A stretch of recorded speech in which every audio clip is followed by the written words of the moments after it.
आइए सुनते हैं राजा जड़ भरत की 3 जन्मों की कथा को। बचपन से ही महान भगवत भक्त भगवान ऋषभ देव के सबसे बड़े पुत्र, जिन्होंने उन्हें अपने पश्चात पृथ्वी की रक्षा के लिए नियुक्त किया था और स्वयं विरक्त होकर सब कुछ त्याग दिया था। भरत जी का विवाह पंचजनी नाम की कन्या से हुआ, जिनसे उन्हें 5 पुत्र हुए, सुमति, राष्ट्रभृत, सुदर्शन, आवरण और धूम्रकेतु। राजा भरत अपने पूर्वजों की भांति ही स्थिर बुद्धि रखते हुए प्रजा का पुत्रों की भांति लालन पालन करने लगे और एक धर्मज्ञ राजा की भांति यज्ञ कार्य संपन्न करवाने लगे और अपने यज्ञ कार्य की पुण्य स्वरूप को भगवान वासुदेव को ही अर्पण कर देते। इस प्रकार से कर्म की शुद्धि होने से उनका अंतःकरण बिल्कुल शुद्ध हो गया था। इस प्रकार यज्ञ आदि करते हुए उन्होंने अपनी प्रजा का 1 करोड़ वर्षों तक पालन किया। फिर अपनी शासन तथा संपत्ति को अपने पुत्रों में बांटकर और स्वयं गंडकी नदी के किनारे जाकर गहन वन में तपस्या में लीन हो गए। वे वहाँ अनेक प्रकार के पुष्पों, पत्रों, तुलसी दल, गंगा जल आदि से वासुदेव भगवान की आराधना करते रहते। इस प्रकार रहते हुए उनका चित्त सभी प्रकार की कामनाओं और अभिलाषाओं से दूर होकर शांत हो गया और उन्हें परम आनंद की प्राप्ति हुई। इस प्रकार वे नित्य प्रतिदिन भगवत सेवा में ही लगे रहते। एक बार भरत जी गंडकी नदी में स्नान करने के बाद प्रणव का जप करते हुए नदी की धारा के पास बैठे हुए थे और परम आनंद में डूबे हुए थे। इसी समय एक गर्भवती हिरणी उस नदी के पास जल पीने के लिए आई। वह डरते हुए चारों तरफ देखते हुए जल पी ही रही थी, तभी सिंह की एक तेज दहाड़ सुनाई पड़ी। सिंह के डर के मारे उसका कलेजा कातर हो गया और नेत्र से अश्रु बहने लगे। अभी वह पूरी तरह जल भी नहीं पी पाई थी, परंतु अब तो उसके प्राणों पर बन आई थी, जिसकी रक्षा हेतु उसने नदी को पार करने के लिए एक लंबी छलांग मारी। उसके पेट में एक गर्भस्थ शिशु था। अत्यंत भय के कारण उसका गर्भ अपने स्थान से हटकर योनि द्वार से निकलकर नदी के प्रवाह में गिर गया। वह काली मृगनी अकस्मात ही गर्भ के गिर जाने की वजह से लंबी छलांग मारने तथा सिंह से अत्यधिक डरी होने के कारण छटपटा रही थी। अपने झुंड से भी वह बिछड़ गई थी, इसलिए वह एक गुफा में जाकर गिर गई और वहीं मृत्यु को प्राप्त हो गई। राजर्षि भरत जी ने देखा कि उस मृत हिरनी का बच्चा जल की धारा में उसी प्रकार बह रहा है। उन्हें उस हिरण के बच्चे पर बड़ी दया आई, जो अब मातृ पितृ विहीन हो चुका था। उन्होंने उस बच्चे की रक्षा की और उसे अपने आश्रम पर अपने साथ लेकर आए। उस मृगी के बच्चे के प्रति भरत जी की ममता प्रतिदिन बढ़ती ही जा रही थी। वे भगवत आराधना के स्थान पर अब नित्य प्रति उस बच्चे का ध्यान रखते, उसे खिलाने पिलाने की व्यवस्था करते, उसे व्याघ आदि पशुओं से बचाने के लिए चिंतित रहा करते। कुछ ही दिनों में उनके यम नियम और भगवत पूजा के आवश्यक कार्य आदि छूटने लगे और धीरे धीरे सारे नियम उनसे छूट गए। उनके हृदय में अब सिर्फ उस मृगी के बच्चे के लिए करुणा और वात्सल्य भाव था। उनके मन में सदैव यह विचार रहने लगा, ओह कैसे खेद की बात है, इस बेचारे अनाथ हिरण के बच्चे को काल ने इसके झुंड, माता पिता सभी से दूर करके मेरी शरण में भेज दिया है और यह बेचारा मुझे ही अपना माता पिता और संगी साथी समझता है। इसे मेरे अलावा और किसी का पता भी नहीं है। और वह हिरण का बच्चा भी भरत जी को ही अपना सर्वस्व मानता, क्योंकि जन्म के बाद उसने सिर्फ भरत जी को ही अपनी देखभाल और सेवा आदि करते हुए पाया था। इस प्रकार उस हिरण के बच्चे में भरत जी की आसक्ति बढ़ती ही जा रही थी।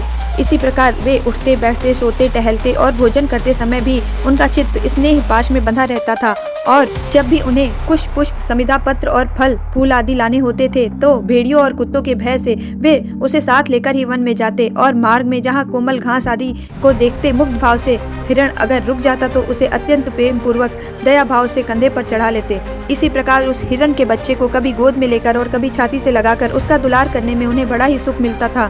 नित्य के कर्म करते हुए भी उन राजेश्वर भरत जी को बीच बीच में उठ कर उस मृग बालक को देखते और जब उस पर उनकी दृष्टि पड़ती तभी उनके चित्त को शांति मिलती। उस समय उसके लिए मंगल कामना करते हुए वे कहते, बेटा तेरा सर्वत्र कल्याण हो। यदि कभी वह ना दिखाई देता तो उनकी स्थिति ऐसी हो जाती मानो उनका सर्वस्व लुट गया हो और उसकी क्रीड़ाओं को याद करके दुखी होने लगते कि कैसे वह मृग शावक उन्हें नाराज हो जाने पर अपने सींगों से खुजलाकर प्रसन्न करने की कोशिश करता या पूजन सामग्री को अपवित्र कर देने पर जब वे उसे डांटते तो वह डर के मारे अपनी उछल कूद छोड़ देता और उदास होकर चुपचाप बैठ जाता। ये सभी बातें याद करके वे अत्यंत दुखी होने लगते।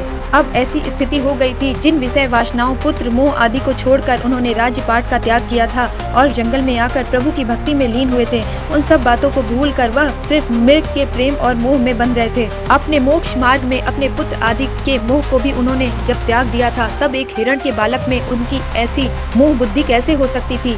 इस प्रकार वह राजर्षि भरत विघ्नों के वशीभूत होकर योग साधन से भ्रष्ट हो गए और उस मृग चौने के पालन पोषण और लाड प्यार में ही लगे रहने लगे और आत्मा के शुद्ध स्वरूप को भूल गए।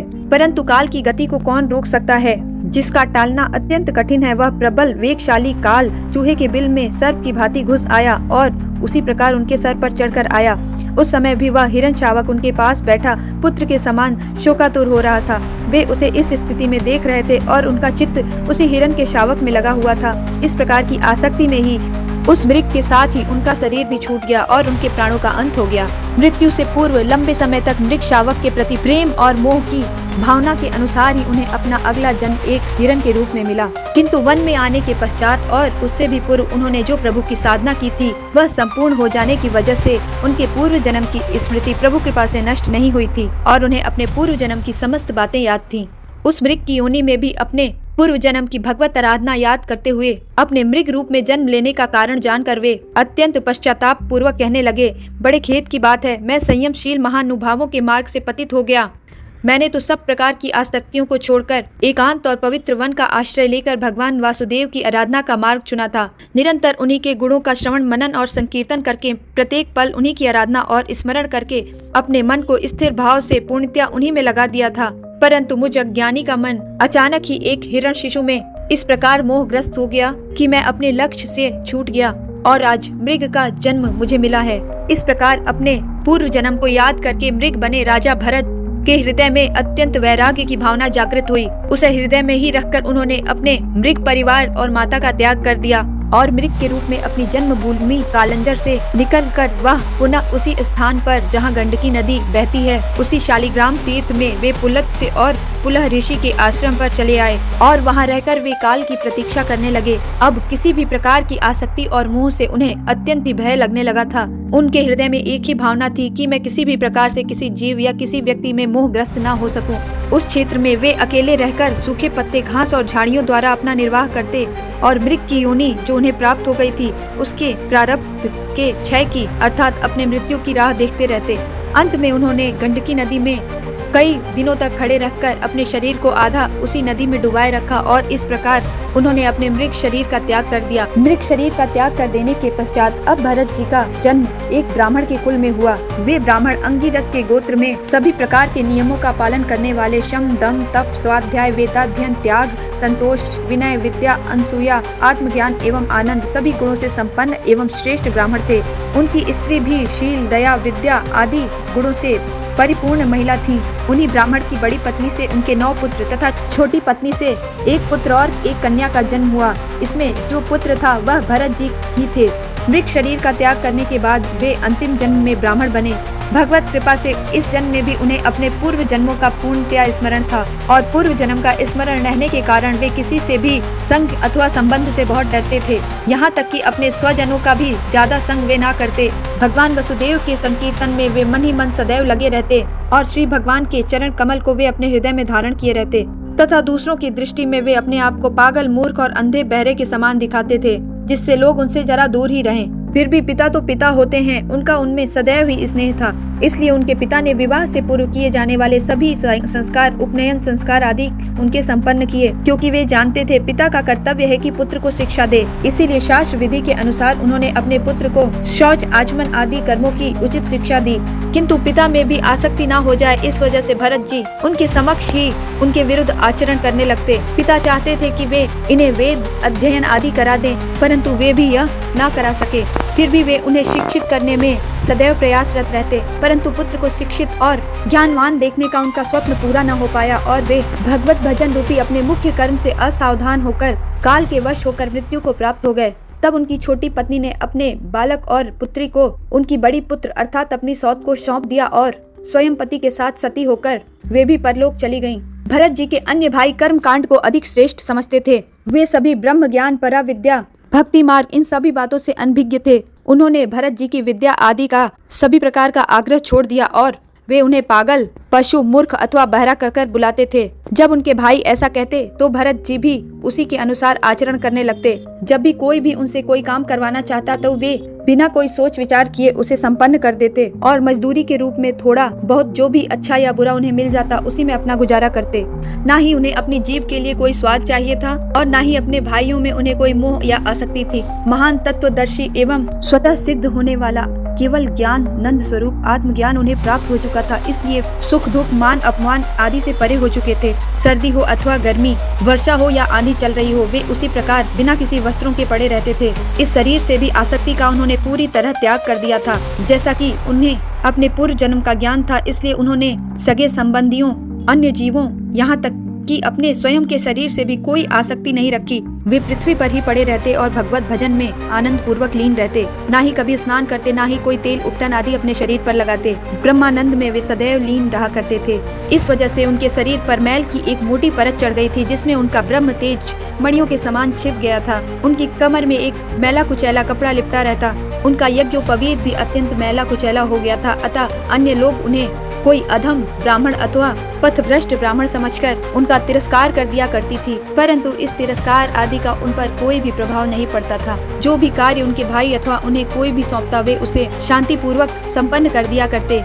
तब उनके भाइयों ने खेत की क्यारियां ठीक करने के कार्य में लगा दिया और इसके बदले जो भी खुरचन जूठन उनके यहाँ बचती, वे उन्हें भोजन के रूप में प्रदान कर दिया करते। परंतु भरत जी इन सब बातों से ऊपर होकर उसी को अमृत समझकर खा लेते और किसी के प्रति भी कोई दुर्भावना उनके हृदय में नहीं थी। इतना होने के पश्चात भी वे उसी प्रकार अपने भगवत चिंतन में लीन रहा करते। एक बार एक डाकुओं के सरदार ने पुत्र प्राप्ति की कामना से एक नर पशु की बलि देने का देवी भद्रकाली के समक्ष संकल्प किया। जो मनुष्य बलि देने के लिए बुलाया गया था, वह देव योग से फंदे से निकलकर भाग गया। उसे ढूंढने के लिए उस डाकुओं के सरदार के सैनिक इधर उधर दौड़े, परंतु इतनी अंधेरी रात में उस व्यक्ति का कहीं भी पता न लगा। इसी समय उन डाकुओं की नजर देव योग से अकस्मात अंगिरस गोत्रीय ब्राह्मण कुमार पर पड़ी, जो वीरासन पर बैठे हुए मृग वारा आदि जीवों से खेतों की रखवाली कर रहे थे।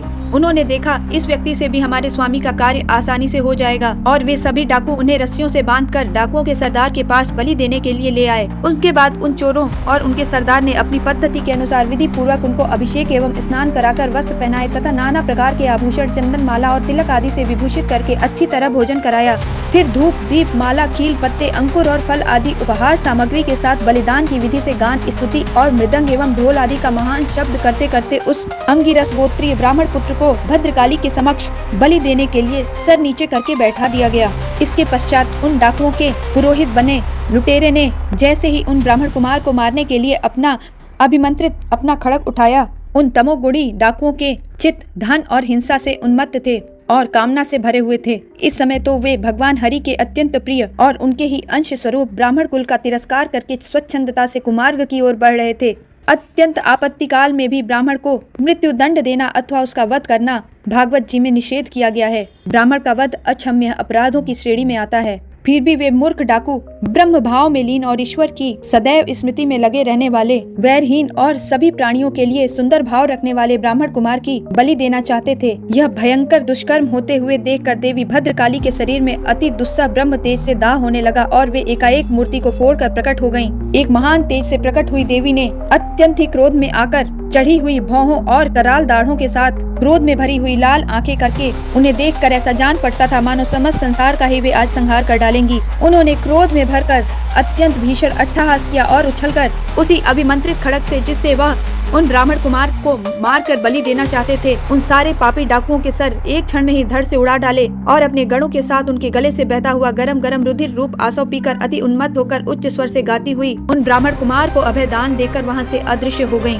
इस प्रकार हम देख सकते हैं किस प्रकार भगवत भक्तों के प्रति किया गया अपराध उसी प्रकार ज्यों का त्यों स्वयं अपने ही ऊपर पड़ता है। जो समस्त प्राणियों के प्रति वैर रहित सुहृदय भावना रखने वाले परमात्मा स्वरूप भगवान ही भद्रकाली अथवा अन्य भिन्न भिन्न रूप धारण करके अपने भक्तों की रक्षा करते हैं तथा दुष्टों का विनाश करते हैं। जिन्होंने भी भगवान के निर्मल चरण कमलों का आश्रय ले रखा है, उन भगवत भक्त परमहंसों के लिए शीश कटने का अवसर आने पर भी बिल्कुल भी व्याकुल न होना यह कोई आश्चर्य की बात नहीं है, क्योंकि उसकी रक्षा का भार तो स्वयं वासुदेव उठाते हैं। एक बार सिंधु सौरवीर देश का स्वामी राजा रहुगढ़ पालकी पर बैठकर जा रहा था। जब वह इक्षुमती नदी के किनारे पर पहुंचा तो उसकी पालकी उठाने के लिए कहारों की आवश्यकता पड़ी। एक और कहार की खोज करते समय कहारों के स्वामी को देववश यह ब्राह्मण देवता मिल गए। इन्हें देखकर कहारों के सेठ ने सोचा, यह मनुष्य हुष्ट पुष्ट जवान और गठीले अंगों वाला है, इसलिए यह तो बैल या गधे के समान अच्छी तरीके से बोझा ढो सकता है। यह सोचकर उसने अन्य कहारों के साथ इन्हें भी जबरन पकड़कर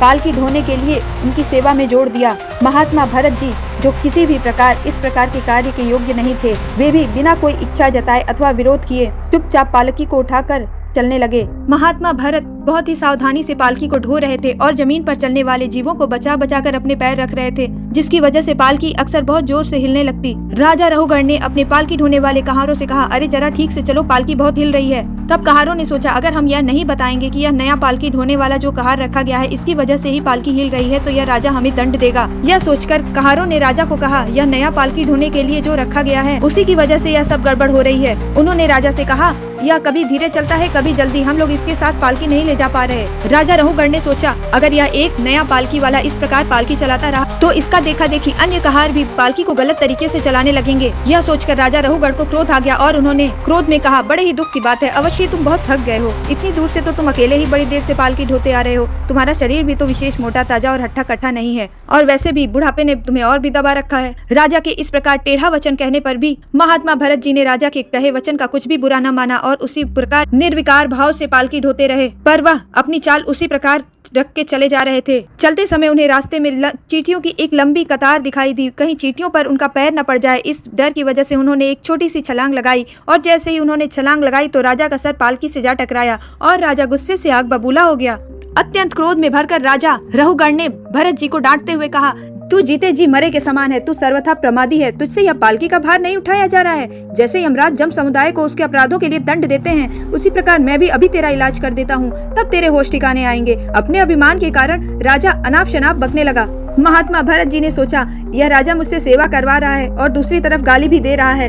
अगर यह गाली दे रहा है तो ऐसा करता हूँ, मैं भी इसे थोड़ा सा ज्ञान दे देता हूँ। महात्मा जड़ भरत ने कहा, राजन, जो कुछ तुमने कहा वह एकदम सच है, लेकिन यदि भार नाम की कोई वस्तु है तो ढोने के लिए है, यदि कोई मार्ग है तो वह चलने वालों के लिए है। मोटापन भी उसी का है। यह सब शरीर के लिए कहा जाता है, आत्मा के लिए नहीं। ज्ञानी जन ऐसी बातें नहीं करते। आंधी, व्याधि, भूख, प्यास, कला, इच्छा, बुढ़ापा, निद्रा, प्रेम, क्रोध, अभिमान और शोक, ये सब शरीर को लगते हैं। इनका आत्मा से कोई लेना देना नहीं है। भूख और प्यास प्राणों को लगती है, शोक और मोह मन में होता है। तुम राजा हो और मैं प्रजा। प्रजा का काम है वो राजा की आज्ञा का पालन करे, लेकिन तुम सदा के लिए राजा नहीं रहोगे और मैं सदा के लिए प्रजा भी नहीं रहूंगा। तुम कह रहे हो कि मैं पागल हूँ और मेरा इलाज तुम कर दोगे। मुझे शिक्षा देना ऐसे होगा जैसे कोई किसी वस्तु को पीस दे और तुम दोबारा आकर उसे पीस दो। मैं तो पहले से ही पिसा हुआ हूँ, तुम मुझे क्या पीसोगे। महात्मा जड़ भरत इतना उत्तर देकर शांत हो गए। फिर राजा ने सोचा, यह कोई ज्ञानी पुरुष लगते हैं, और राजा पालकी पर से उतर पड़ा। उसका राजमद सर्वथा दूर हो गया और वह उनके चरणों में सिर रखकर अपना अपराध क्षमा कराते हुए इस प्रकार कहने लगा, आप कोई श्रेष्ठ ब्राह्मण हैं? क्या आप दत्तात्रेय आदि अवधूतों में से कोई एक हैं? आप किसके पुत्र हैं? आपका जन्म कहाँ हुआ है और आप यहाँ कैसे आए? यदि आप हमारा कल्याण करने के लिए पधारे हैं तो क्या आप साक्षात तत्व मूर्ति भगवान कपिल जी तो नहीं है? मुझे इंद्र के वज्र से कोई डर नहीं लगता, न ही मैं महादेव जी के त्रिशूल से डरता हूँ और न यमराज के दंड से। मुझे अग्नि, सूर्य, चंद्र, वायु और कुबेर के अस्त्र शस्त्रों का भी कोई भय नहीं है, परंतु मैं ब्राह्मण कुल के अपमान से बहुत डरता हूँ। मेरे द्वारा किसी ब्राह्मण का अपमान न हो जाए। आप कृपा करके बताइए कि आप कौन हैं? मैंने आप जैसे संत पुरुष का अपमान किया, मैंने आपकी अवज्ञा की। अब आप ऐसी कृपा दृष्टि कीजिए जिससे मैं इस साधु अवज्ञा के रूप के अपराध से सदा के लिए मुक्त हो जाऊं। जड़ भरत जी ने जब राजा को इस प्रकार अपने चरणों में आकर क्षमा याचना करते हुए देखा, तब उन्होंने कहा, हमारा मन ही मायामय है जो संसार चक्र में हमें छलता है। इसीलिए विद्वान जन मन को ही संसार में बंधने का और मोक्ष पद का कारण बताते हैं। विषयासक्त मन जीव को संसार संकट में डाल देता है। विषयहीन होने पर वही उसे शांति में मोक्ष का पद प्राप्त करा देता है। 5 कर्मेंद्रियां, 5 ज्ञानेंद्रिय और 1 अहंकार, ये 11 मन की वृत्तियां हैं तथा 5 प्रकार के कर्म, 5 तन्मात्र और 1 शरीर, ये 11 उनके आधारभूत विषय कहे जाते हैं। गंध, रूप, स्पर्श, शब्द और रस, ये 5 ज्ञान इंद्रियों के विषय हैं। मल त्याग, संभोग, गमन, भाषण और लेना देना आदि व्यापार करना, ये 5 कर्म इंद्रियों के विषय हैं तथा शरीर को यह मेरा है इस प्रकार स्वीकार करना अहंकार का विषय है। जब मनुष्य ज्ञान के द्वारा इस माया का तिरस्कार करके सबकी आसक्ति छोड़कर तथा काम, क्रोध आदि 6 शत्रुओं को जीतकर आत्म तत्व को नहीं जान लेता, तब तक वह इस लोक में इसी प्रकार भटकता रहता है, क्योंकि उसका चित्त उसके शोक, मोह, रोग, राग, लोभ और वैर आदि के संस्कार तथा ममता की वृद्धि करता रहता है। मन, जिसे हम मन कहते हैं, यही तुम्हारा सबसे बड़ा बलवान शत्रु है। तुम इसकी उपेक्षा करके इसकी शक्ति को और भी बढ़ा देते हो। इसलिए तुम सावधान होकर श्री गुरु और हरि के चरणों की उपासना के अस्त्र से इसे मार डालो। राजा रहुगढ़ ने भरत जी को बार बार प्रणाम किया और कहा, जिस प्रकार ज्वर से पीड़ित रोगी के लिए एक मीठी औषधि अमृत के तुल्य होती है, उसी प्रकार मेरे विवेक बुद्धि को देह के अभिमान रूपी विषैले सर्प ने डस लिया है। आपके वचन अमृतमय औषधि के समान है। आपने पूर्व में मुझसे कहा कि भार नाम की अगर कोई चीज है तो उसका संबंध केवल देह तक ही सीमित है, उसका आत्मा से कोई संबंध नहीं। यह बात मेरी समझ में नहीं आई। आपके ऊपर रखी हुई पालकी है तो आपको भार लगेगा, और यदि आपके शरीर को भार महसूस होता है तो उसका अनुभव आत्मा भी करेगी। फिर रहुगण ने आगे कहा, आपने कहा कि सुख दुख का अनुभव आत्मा नहीं करती है, लेकिन युद्ध के दौरान मैंने स्वयं को थकते हुए देखा है। मैं आपको एक उदाहरण देता हूँ। एक बर्तन में पानी है और पानी में चावल है। अगर हम उसे अग्नि पर चढ़ाएंगे तो पहले अग्नि पात्र को गर्म करेगी, फिर पानी गर्म होगा और वह गर्म पानी चावल को गला देगा, क्योंकि सभी एक दूसरे से संपर्क में हैं। आप समझे कि इस देह का संबंध इंद्रियों से है, इंद्रियों का संबंध मन से है, और मन का संबंध बुद्धि से, बुद्धि का संबंध आत्मा से है। एक दूसरे से संपर्क होने के कारण सुख दुख का अनुभव आत्मा भी तो करती होगी ना। राजा की इस बात को सुनकर महात्मा जड़ भरत हंसे और बोले, राजन, एक और तू तत्व को जानना चाहता है और दूसरी ओर इस व्यवहार जगत को सत्य मानकर बैठा है। जैसे तूने अपनी बात रखी है, इसी तरह से मैं भी अपनी बात तुझे समझाता हूँ। तूने कहा एक बर्तन है, बर्तन में जल है, जल में चावल है, और जब हम अग्नि पर उसे चढ़ाते हैं तो पहले अग्नि उस पात्र को गर्म करेगी, फिर पानी गर्म होगा और फिर चावल गल जाएंगे। लेकिन अगर उस पात्र में चावल की जगह पत्थर का टुकड़ा डाल दें तो क्या वह अग्नि उस पत्थर को जला सकती है, गला सकती है? राजा ने कहा, नहीं, वह पत्थर को नहीं जला सकती और न ही गला सकती है।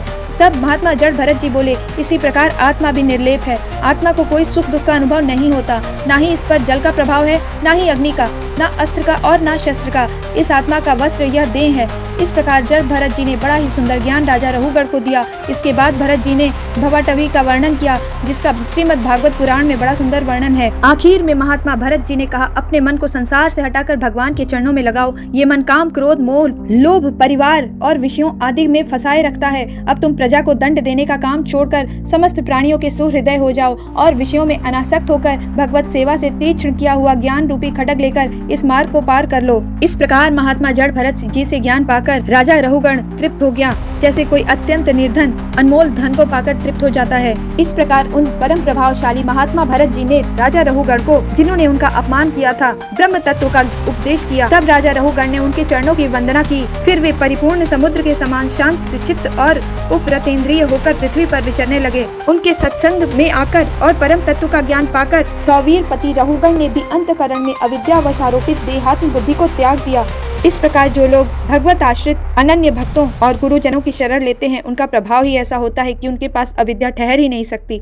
आगे भवाटवी का अत्यंत सुंदर स्पष्टीकरण किया गया है। भवाटवी अर्थात संसार सागर में मनुष्य जिस प्रकार का व्यवहार करता है और जिस प्रकार मोह और माया से घिरा रहता है, उसका बहुत ही विस्तृत और गहन वर्णन है। राजर्षि भरत जी के विषय में पंडित जन ऐसा कहते हैं, जैसे गरुड़ जी की होड़ करना किसी मक्खी के बस की बात नहीं, उसी प्रकार राजर्षि महात्मा भरत के मार्ग का कोई अन्य राजा मन से भी अनुसरण नहीं कर सकता। उन्होंने अति दुस्तज्य पृथ्वी, पुत्र, स्वजन, संपत्ति और स्त्री का संपूर्ण त्याग कर दिया था। उन्होंने मृग शरीर छोड़ने की इच्छा होने पर उच्च स्वर से कहा था, धर्म की रक्षा करने वाले, धर्मानुष्ठान में निपुण, योग गम्य, संख्या के प्रतिपाद्य, प्रकृति के अधीश्वर, यज्ञ मूर्ति, सर्वांतर्यामी श्री हरि को नमस्कार है।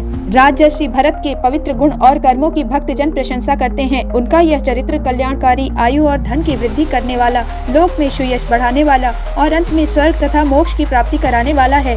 जो पुरुष इसे सुनता है, सुनाता है अथवा इसका अभिनंदन करता है, उसकी सारी कामनाएं स्वयं ही पूर्ण हो जाती हैं। दूसरों से उसे कुछ भी मांगना नहीं पड़ता। इस प्रकार भरत जी ने सर्व इच्छाओं का त्याग करके स्वयं निर्लिप्त भाव से जीवन यापन करते हुए भगवान हरि को प्राप्त किया। हरे कृष्णा, श्री राधे।